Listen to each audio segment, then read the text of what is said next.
ഭൂമി ജീവിക്കാൻ ആവശ്യമായ ജീവശ്വാസവും ജലവും നൽകുന്ന സ്വർഗമാണ് നമ്മുടെ ഭൂമി.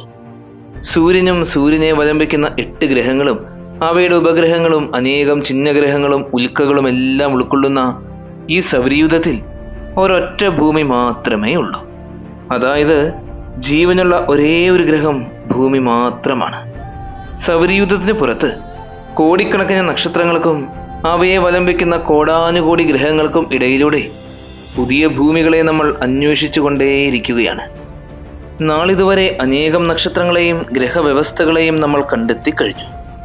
അവയിൽ നമ്മെ അത്ഭുതപ്പെടുത്തുന്ന ഒരു നക്ഷത്ര സമൂഹമുണ്ട്. നമ്മുടെ സൗരയൂഥവുമായി ഏറെ സാമ്യമുള്ള മറ്റൊരു സൗരയൂഥം.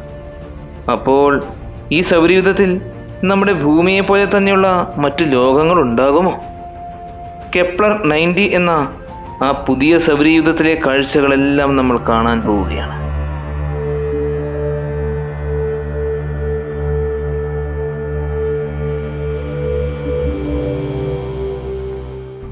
സൗരയൂഥം മഞ്ഞക്കുള്ളൻ വിഭാഗത്തിൽപ്പെടുന്ന ഇടത്തരം വലിപ്പമുള്ള നക്ഷത്രമായ സൂര്യനും സൂര്യനെ വലംബിക്കുന്ന terrestrial, gas giant, ice giant എന്നീ വിഭാഗങ്ങളിൽപ്പെടുന്ന 8 ഗ്രഹങ്ങളും 5 കുള്ളൻ ഗ്രഹങ്ങളും ഇവയുടെ എല്ലാം ഉപഗ്രഹങ്ങളും 13 ലക്ഷം ചിഹ്നഗ്രഹങ്ങളും ഉൽക്കകളും 4000-ഓളം ധൂമകേതുക്കളും അടങ്ങുന്ന വലിയ സമൂഹമാണ് നമ്മുടെ സൗരയൂഥം. സൗരയൂഥത്തിന്റെ കേന്ദ്രമായ സൂര്യൻ ഒരു മഞ്ഞക്കുള്ളൻ വിഭാഗത്തിൽപ്പെടുന്ന നക്ഷത്രമാണ് എന്ന് നമുക്കറിയാം. G type main sequence star. എന്നാൽ 40,000 കോടി നക്ഷത്രങ്ങൾ ഉൾക്കൊള്ളുന്ന നമ്മുടെ ഗാലക്സിയായ ആകാശഗംഗയിൽ വെറും 10% മാത്രമേ സൂര്യനെ പോലുള്ള നക്ഷത്രങ്ങളുള്ളൂ. മിച്ചമുള്ളവയെല്ലാം മറ്റു പല ക്ലാസുകളിലും ഉൾക്കൊള്ളുന്ന നക്ഷത്രങ്ങളാണ്. നക്ഷത്രങ്ങളെയെല്ലാം അവയുടെ താപനിലയുടെ അടിസ്ഥാനത്തിൽ, അതായത് താപനില കൂടിയവ മുതൽ കുറഞ്ഞവ വരെ എന്ന വിധത്തിൽ പല ക്ലാസുകളായി തിരിച്ചിട്ടുണ്ട്. ഇംഗ്ലീഷ് അക്ഷരമാലയിലെ O, B, A, F, G, K, M എന്നീ അക്ഷരങ്ങളിലാണ് അവയെ തരംതിരിച്ചിരിക്കുന്നത്. O ക്ലാസ്സിൽ ഏറ്റവും താപനില കൂടിയവയും M ക്ലാസ്സിൽ ഏറ്റവും താപനില കുറഞ്ഞവയുമാണ്. ഓരോ ക്ലാസ്സിലും താപനില കൂടിയത് മുതൽ കുറഞ്ഞത് വരെ വീണ്ടും 10 സബ് ക്ലാസുകളായും തിരിച്ചിട്ടുണ്ട്. താപനിലയുടെ വ്യത്യാസമനുസരിച്ച് ഓരോ ക്ലാസ്സിലുമുള്ള നക്ഷത്രങ്ങൾ പരസ്പരം വ്യത്യസ്തങ്ങളായിരിക്കും. താപനില ഏറ്റവും കൂടിയ നക്ഷത്രങ്ങളിൽ നിന്നും നീല നിറത്തിലുള്ള ഊർജം കൂടിയ പ്രകാശമായിരിക്കും പുറത്തു വരിക. അത്തരം നക്ഷത്രങ്ങളെല്ലാം നീല നക്ഷത്രങ്ങളായിരിക്കും. എന്നാൽ താപനില കുറഞ്ഞ നക്ഷത്രങ്ങളിൽ നിന്നും ചുവന്ന ഊർജം കുറഞ്ഞ പ്രകാശമായിരിക്കും പുറത്തു വരിക. ഇത്തരം നക്ഷത്രങ്ങളുടെ നിറം ചുവപ്പായിരിക്കും.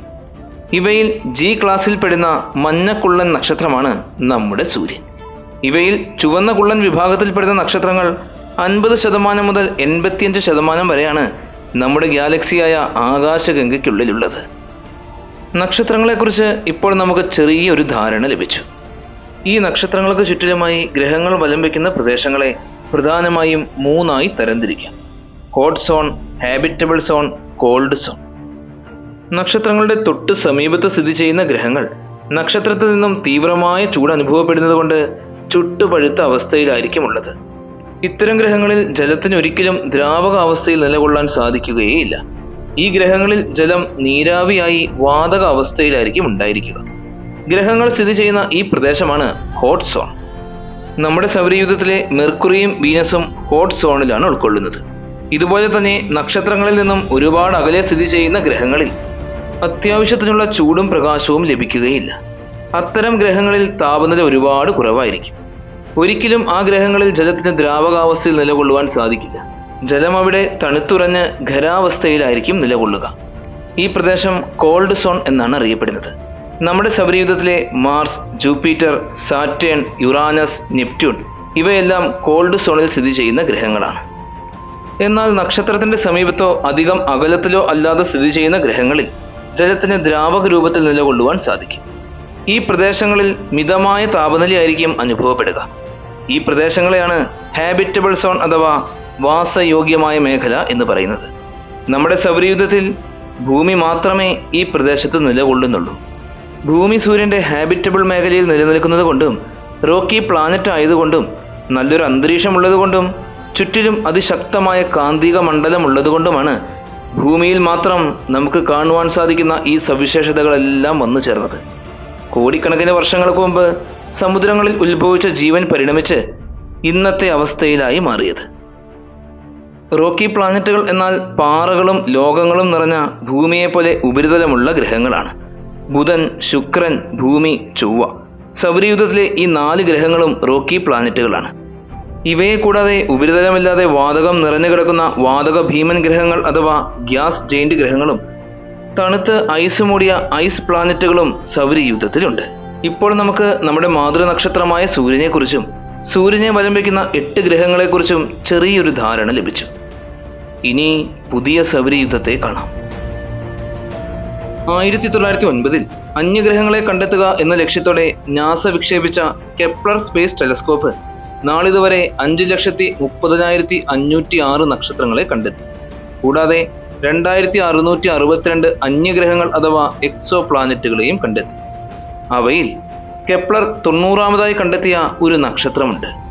ഭൂമിയിൽ നിന്നും 2790 പ്രകാശവർഷങ്ങൾക്ക് അകലെ സ്ഥിതി ചെയ്യുന്ന, രാത്രി നമ്മുടെ ആകാശത്ത് നഗ്നനേത്രങ്ങൾ കൊണ്ട് തന്നെ കാണുവാൻ സാധിക്കുന്ന ഡ്രാക്കോ നക്ഷത്ര സമൂഹത്തിലെ ക്ലാസിഫിക്കേഷൻ Fൽ ഉൾക്കൊള്ളുന്ന ഒരു മഞ്ഞയും വെള്ളയും കലർന്ന നക്ഷത്രം കെപ്ലർ 90. ഈ നക്ഷത്രത്തെ നമ്മുടെ സൂര്യനുമായി താരതമ്യപ്പെടുത്തി നോക്കുമ്പോൾ സൂര്യന്റെ പകുതി പ്രായം മാത്രമേ ഈ നക്ഷത്രത്തിനുള്ളൂ. ഏകദേശം സൂര്യന്റെ 120% മാസും റേഡിയസും ഉണ്ട്. നക്ഷത്രത്തിന്റെ ഉപരിതല താപനില സൂര്യനേക്കാൾ ഒരൽപ്പം കൂടുതലാണ്. കെപ്ലർ 90ന്റെ ഉപരിതല താപനില 6100 കെൽവിനും സൂര്യൻ്റേത് 5772 കെൽവിനുമാണ്. സൂര്യൻ G ടൈപ്പ് യെല്ലോ ഡ്വാർഫ് സ്റ്റാറും Kepler 90 F type yellow white സ്റ്റാറുമാണ്. സൂര്യന്റെ അത്രത്തോളം ആയുസില്ലാത്ത കെപ്ലർ 90 എന്ന ഈ നക്ഷത്രത്തെ വലം വയ്ക്കുന്ന ഗ്രഹങ്ങളാണ് നാളിതുവരെ നമ്മൾ കണ്ടെത്തിയിട്ടുള്ള മറ്റ് സകല സ്റ്റാർ സിസ്റ്റങ്ങളിൽ നിന്നും കെപ്ലർ 90 സ്റ്റാർ സിസ്റ്റത്തെ വ്യത്യസ്തമാക്കുന്നത്. ഈ നക്ഷത്രത്തെ വലം വെച്ചുകൊണ്ടിരിക്കുന്നത് 8 ഗ്രഹങ്ങളാണ്. അതായത് നമ്മുടെ സൗരയൂഥത്തിലെ പോലെ തന്നെ 8 ഗ്രഹങ്ങൾ. ഈ ഒരു സമൂഹത്തെ കണ്ടെത്തുന്നതിന് മുൻപ് വരെ 8 ഗ്രഹങ്ങൾ ഉൾക്കൊള്ളുന്ന ഗ്രഹവ്യവസ്ഥ നമ്മുടെ അറിവിൽ നമ്മുടെ സൗരയൂഥം മാത്രമായിരുന്നു. അതായത് ഗ്രഹങ്ങളുടെ എണ്ണത്തിൽ നമ്മുടെ സൂര്യനായിരുന്നു 1ാം സ്ഥാനം. തൊട്ടുപുറകെ 7 ഗ്രഹങ്ങളുള്ള ട്രാപ്പിസ്റ്റ് 1 എന്ന സ്റ്റാർ സിസ്റ്റം. കെപ്ലർ 90 സിസ്റ്റം നമ്മുടെ സൗരയൂഥത്തെ പോലെ തന്നെയുള്ള മറ്റൊരു സൗരയൂഥമാണ്. അവയിൽ പാറകൾ നിറഞ്ഞ റോക്കി പ്ലാനറ്റുകളുണ്ട്, വാതകം നിറഞ്ഞു കിടക്കുന്ന വാതക ഭീമന്മാരുണ്ട്, സൂപ്പർ എർത്ത് ഗ്രഹങ്ങൾ മുതൽ മിനി നെപ്റ്റ്യൂൺ വരെ വലിപ്പമുള്ളവയുണ്ട്. നമ്മുടെ സൗരയൂഥത്തിൽ ആസ്ട്രോയിഡ് ബെൽറ്റിനുള്ളിലുള്ള ഗ്രഹങ്ങളെ, അതായത് സൂര്യനിൽ നിന്നുമുള്ള അകലത്തിന്റെ അടിസ്ഥാനത്തിൽ ആദ്യത്തെ 4 ഗ്രഹങ്ങളെ ഇന്നർ പ്ലാനറ്റുകൾ എന്നാണ് പറയുന്നത്. ഇന്നർ പ്ലാനറ്റുകളെല്ലാം സാധാരണ പാറകളും ലോഹങ്ങളും നിറഞ്ഞ റോക്കി പ്ലാനറ്റുകളാണ്. ആസ്ട്രോയിഡ് ബെൽറ്റിന് പുറത്ത് സ്ഥിതി ചെയ്യുന്ന വാതക ഭീമന്മാരായ ഗ്രഹങ്ങളെ ഔട്ടർ പ്ലാനറ്റുകൾ എന്നാണ് പറയുന്നത്. അതായത് സൗരയൂഥത്തിൽ 4 ഇന്നർ പ്ലാനറ്റുകളും 4 ഔട്ടർ പ്ലാനറ്റുകളുമാണുള്ളത്. കെപ്ലർ 90 എന്ന സിസ്റ്റത്തിൽ 6 ഇന്നർ പ്ലാനറ്റുകളും 2 ഔട്ടർ പ്ലാനറ്റുകളുമുണ്ട്. ഈ സിസ്റ്റത്തിലെ ഏറ്റവും അവസാനത്തെ ഗ്രഹമായ കെപ്ലർ 90H സ്ഥിതി ചെയ്യുന്നത് നക്ഷത്രത്തിൽ നിന്നും ഒരു ആസ്ട്രോണമിക്കൽ യൂണിറ്റ് അകലത്തിലാണ്. അതായത് കെപ്ലർ 90 എന്ന സിസ്റ്റത്തിന്റെ ആകെ വലിപ്പം സൂര്യനിൽ നിന്നും നമ്മുടെ ഭൂമി വരെയുള്ള അകലം മാത്രമാണ്. ഇനി നമുക്ക് ഓരോ ഗ്രഹങ്ങളെയും പരിചയപ്പെടാം. നക്ഷത്രത്തിന്റെ തൊട്ടടുത്ത് സ്ഥിതി ചെയ്യുന്ന ഈ സമൂഹത്തിലെ ആദ്യത്തെ ഗ്രഹമാണ് കെപ്ലർ 90b. നക്ഷത്രത്തിൽ നിന്നും ഏകദേശം 1,10,00,000 കിലോമീറ്റർ മാത്രം അകലത്തിലൂടെയാണ് ഈ ഗ്രഹം നക്ഷത്രത്തെ വലം വയ്ക്കുന്നത്. സൂര്യന്റെ തൊട്ടടുത്ത് സ്ഥിതി ചെയ്യുന്ന ഗ്രഹമായ മെർക്കുറി സൂര്യനിൽ നിന്നും 5 കോടി കിലോമീറ്ററുകൾക്ക് അകലെയാണ് സ്ഥിതി ചെയ്യുന്നത് എന്ന് ഓർക്കണം. സൂര്യനേക്കാൾ വലിപ്പവും ചൂടും കൂടുതലായ കെപ്ലർ 90 എന്ന നക്ഷത്രത്തിന്റെ തൊട്ടടുത്ത് സ്ഥിതി ചെയ്യുന്ന ഗ്രഹമായതുകൊണ്ട് തന്നെ ആ ഗ്രഹത്തിലുള്ള താപനില നമുക്ക് ചിന്തിക്കാൻ പോലും സാധിക്കുന്നതല്ല. താപനില ശരാശരി 783 ഡിഗ്രി സെൽഷ്യസോളമാണ്. അതായത് സൗരയൂഥത്തിലെ ഏറ്റവും താപനില കൂടിയ ഗ്രഹമായ വീനസിന്റെ ഉള്ളിലുള്ളതിനേക്കാളും കൂടുതൽ താപനില. ഇത്രത്തോളം തീവ്രമായ അവസ്ഥയിലുള്ള ഈ ഗ്രഹം ഒരു സൂപ്പർ എർത്ത് പ്ലാനറ്റാണ്. ഇത് നക്ഷത്രവുമായി ടൈഡലി ലോക്ക്ഡ് ആയിരിക്കും. 1,10,00,000 കിലോമീറ്റർ അകലത്തിലൂടെ ഒരു തവണ നക്ഷത്രത്തെ വലം വയ്ക്കുന്നതിന് ഗ്രഹത്തിന് വേണ്ടി വരിക ഭൂമിയിലെ വെറും 7 ദിവസങ്ങൾ മാത്രമാണ്. അതായത് കെപ്ലർ 90bയിലെ ഒരു വർഷം എന്നത് 7 ദിവസങ്ങൾ മാത്രം. ഈ ഗ്രഹത്തെ കെപ്ലർ കണ്ടെത്തിയത് 2011 അടുത്തത് കെപ്ലർ 90c എന്ന ഗ്രഹമാണ്. ഇതും ആദ്യത്തെ ഗ്രഹത്തെ പോലെ തന്നെ ഭൂമിയേക്കാളും വലിപ്പമുള്ള സൂപ്പർ എർത്ത് പ്ലാനറ്റാണ്. ഒന്നാമത്തെ ഗ്രഹത്തിൽ നിന്നും വെറും 20 ലക്ഷം കിലോമീറ്ററുകൾ മാത്രം അകലത്തിലാണ് ഈ ഗ്രഹം സ്ഥിതി ചെയ്യുന്നത്. അതായത് നക്ഷത്രത്തിൽ നിന്നും 1,30,00,000 കിലോമീറ്റർ അകലത്തിൽ. ഇത്രത്തോളം അകലത്തിലൂടെ നക്ഷത്രത്തെ ഒരു തവണ വലം വയ്ക്കുന്നതിന് ഭൂമിയിലെ 8.7 ദിവസങ്ങളാണ് ഗ്രഹത്തിന് വേണ്ടിവരിക. ആദ്യത്തെ ഗ്രഹവുമായി ഒരുപാട് സമാനതകളുള്ള ഗ്രഹമാണ് കെപ്ലർ 90c. കെപ്ലർ 90cയിലെ ഉപരിതല താപനില ഏകദേശം 700 ഡിഗ്രി സെൽഷ്യസോളമാണ്.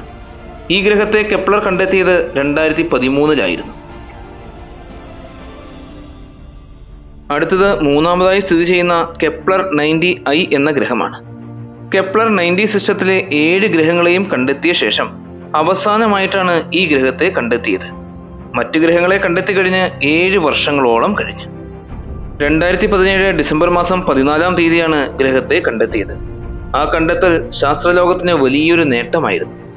കാരണം ഗൂഗിൾ വികസിപ്പിച്ചെടുത്ത പുതിയ മെഷീൻ ലേണിംഗ് രീതി ഉപയോഗിച്ചാണ് ഈ ഗ്രഹത്തെ കണ്ടെത്തിയത്. നക്ഷത്രത്തിൽ നിന്നും 1,70,00,000 കിലോമീറ്റർ അകലത്തിലൂടെയാണ് ഗ്രഹം നക്ഷത്രത്തെ വലം വയ്ക്കുന്നത്. നമ്മുടെ ഭൂമിയേക്കാൾ വലിപ്പവും മാസമുള്ള റോക്കി സൂപ്പർ എർത്ത് പ്ലാനറ്റാണിത്. കൂടാതെ സ്റ്റാർ സിസ്റ്റത്തിലെ ഏറ്റവും ചെറിയ ഗ്രഹവുമാണ്. ഇത്ര അകലത്തിലൂടെ നക്ഷത്രത്തെ ഒരു തവണ വലം വെച്ച് തീർക്കുന്നതിന് ഗ്രഹത്തിന് വേണ്ടിവരിക ഭൂമിയിലെ 14 ദിവസങ്ങൾ മാത്രമാണ്. ബുധൻ സൂര്യനിൽ നിന്നും സ്ഥിതി ചെയ്യുന്ന അകലത്തിന്റെ 3 മടങ്ങോളം നക്ഷത്രത്തോട് അടുത്താണ് ഈ ഗ്രഹം സ്ഥിതി ചെയ്യുന്നത്. അതുകൊണ്ട് തന്നെ ഗ്രഹത്തിന്റെ ഉപരിതല താപനില ഏകദേശം 427 ഡിഗ്രി സെൽഷ്യസോളമാണ്. നക്ഷത്രത്തിൽ നിന്നുമുള്ള അകലത്തിന്റെ അടിസ്ഥാനത്തിൽ 4-ാമതായി സ്ഥിതി ചെയ്യുന്ന ഗ്രഹമാണ് കെപ്ലർ 90d. ഭൂമിയുടെ 2.87 മടങ്ങ് വലിപ്പമുള്ള ഈ ഗ്രഹം നക്ഷത്രത്തെ 59.7 ഭൗമദിനം കൊണ്ടാണ് വലം വയ്ക്കുന്നത്. അടുത്തതായി കെപ്ലർ 90യെ വലം വയ്ക്കുന്നത് കെപ്ലർ 90e എന്ന ഗ്രഹമാണ്. 5-ാമതായി സ്ഥിതി ചെയ്യുന്ന ഈ ഗ്രഹത്തിന് നമ്മുടെ ഭൂമിയേക്കാൾ 2.66 ഇരട്ടി വലിപ്പമുണ്ട്. ഒരു തവണ നക്ഷത്രത്തെ വലം വെച്ച് തീർക്കുന്നതിന് കെപ്ലർ 90eക്ക് വേണ്ടി വരിക ഭൂമിയിലെ 91.9 ദിനങ്ങളാണ്. അടുത്തത് ഭൂമിയുടെ 2.8 മടങ്ങ് വലിപ്പമുള്ള കെപ്ലർ 90f എന്ന സൂപ്പർ എർത്ത് ഗ്രഹമാണ്. ഒരു തവണ നക്ഷത്രത്തെ വലം വയ്ക്കുന്നതിന് ഈ ഗ്രഹത്തിന് വേണ്ടി വരിക 124.9 ഭൗമദിനങ്ങളാണ്. കെപ്ലർ 90 സിസ്റ്റത്തിലെ ആദ്യത്തെ 6 ഗ്രഹങ്ങളെയും നമ്മൾ പരിചയപ്പെട്ട് കഴിഞ്ഞു. ഈ 6 ഗ്രഹങ്ങളും നക്ഷത്രവുമായി ടൈഡലി ലോക്ക്ഡായ ടെറസ്ട്രിയൽ പ്ലാനറ്റുകളാണ്. ഇനിയുള്ളത് അവസാനത്തെ 2 വാതക ഭീമൻ ഗ്രഹങ്ങളാണ്. കെപ്ലർ 90g ഈ സിസ്റ്റത്തിലെ ഏറ്റവും വലിപ്പം കൂടിയ 2-ാമത്തെ ഗ്രഹമാണിത്. നമ്മുടെ ശനിയെപ്പോലെയും വ്യാഴത്തെപ്പോലെയും വാതക ഭീമൻ ഗ്രഹം. ഭൂമിയുടെ 8 മടങ്ങോളം വലിപ്പമുള്ള ഈ വലിയ ഗ്രഹത്തിന് ഏകദേശം 310 ദിവസങ്ങളോളം വേണ്ടിവരും നക്ഷത്രത്തെ ഒരു തവണ വലം വയ്ക്കുക. ഈ ഗ്രഹം സ്ഥിതി ചെയ്യുന്നത് നക്ഷത്രത്തിന്റെ ഹാബിറ്റബിൾ മേഖലയിലാണ്. അടുത്തത് കെപ്ലർ 90h എന്ന അവസാനത്തെ ഗ്രഹമാണ്. ഈ ഗ്രഹം സ്ഥിതി ചെയ്യുന്നത് നക്ഷത്രത്തിൽ നിന്നും ഏകദേശം 150 കോടി കിലോമീറ്ററുകൾക്ക് അകലെയാണ്. അതായത് സൂര്യനിൽ നിന്നും ഭൂമി വരെയുള്ള അകലം. ഈ സ്റ്റാർ സിസ്റ്റത്തിലെ ഏറ്റവും വലിയ ഗ്രഹമാണ് കെപ്ലർ 90h. ഉപരിതലമില്ലാതെ വാതകം നിറഞ്ഞു കിടക്കുന്ന ഈ ഭീമൻ ഗ്രഹത്തിന് നമ്മുടെ വ്യാഴത്തിന്റെ 1.01 മടങ്ങ് വലിപ്പമുണ്ട്. വ്യാഴത്തിന്റെ അത്ര തന്നെ മാസമുണ്ട്. ഒരു ഗ്രഹം അതിന്റെ നക്ഷത്രത്തിന്റെ മുന്നിലൂടെ കടന്നു പോകുമ്പോൾ ഉണ്ടാകുന്ന മങ്ങിയ പ്രഭാവം അളക്കുന്ന ട്രാൻസിറ്റ് മെത്തേഡിലൂടെയാണ് ഈ എക്സോ പ്ലാനറ്റിനെ നമ്മൾ ആദ്യമായി കണ്ടെത്തിയത്.